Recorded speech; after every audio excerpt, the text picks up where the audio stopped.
One of the arguments I keep hearing from people who argue against the idea of having a stateless society, those who say, oh, anarchy is just some kind of a utopian ideal, it's just going to lead to chaos and people are going to be committing crimes against each other all the time. Part of the problem is that people have so convinced themselves that they need laws to govern other people's behavior and their own. I think part of the issue is that some people really just don't know how to control themselves.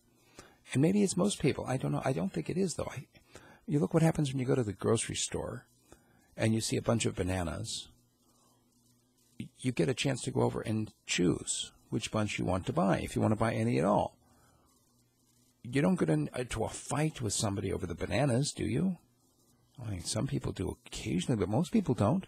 Most people can conduct themselves in a grocery store with the kind of personal restraint that it's required to have voluntary interactions without violence. To me, that is the perfect model of anarchy, as I envision it. This idea that you're free to interact with other people, and as long as you don't hurt them, they're not going to hurt you. The problem is that people have become so accustomed to being told what to do that if that falls away, they don't know what to do. I saw this illustrated the other day, just actually less than a week ago. There was a power outage while I was out driving around rush hour, which in Fairbanks, let's face it, it's not that big a deal to have rush hour. Oh, no, it's going to take me 15 minutes to get to the other side of town. Anyway, what happened with this major power outage is that all of the streetlights went out.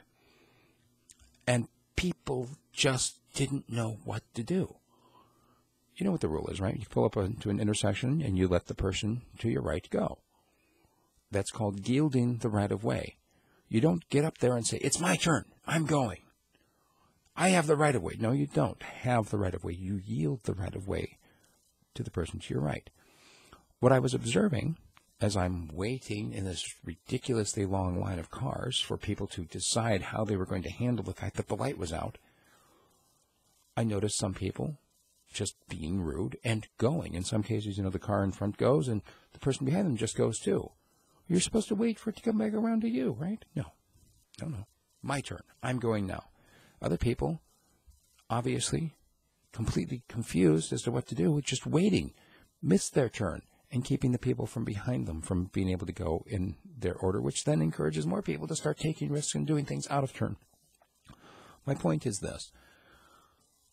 Ancient wisdom literature speaks to this issue, and I'm not talking about specifically traffic lights, but to this issue of self-control. In Proverbs 28, it says, when a land transgresses, it has many rulers. Think about how many rulers we have in this country. I mean, obviously, we have the most local level if you live in a city or town. In our case, we also have a borough. In some places, it's called a county. On top of that, you have a state government, and then you have the federal government. And now we've got people advocating for us to be submitting to United Nations regulations and treaties and whatever else. All these different layers of rulers, these authorities, these powers, these dominions. I think if you look at those words, dominion, ruler, power, authority, you'll find that they're synonymous with some of the words that are used to describe the demonic forces that we are facing. Not something that God has given man to help him govern himself, but rather something that is imposed on people when they cannot govern themselves or will not govern themselves. Here's what it comes down to. If you are incapable of self-control, somebody else is going to control you. I would prefer that not to be a demonic force. I would prefer not to have anybody trying to control me or my family because of your fear that you're not going to be able to control yourself.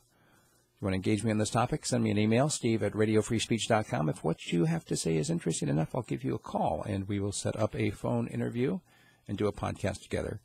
Once again, that email is steve@radiofreespeech.com.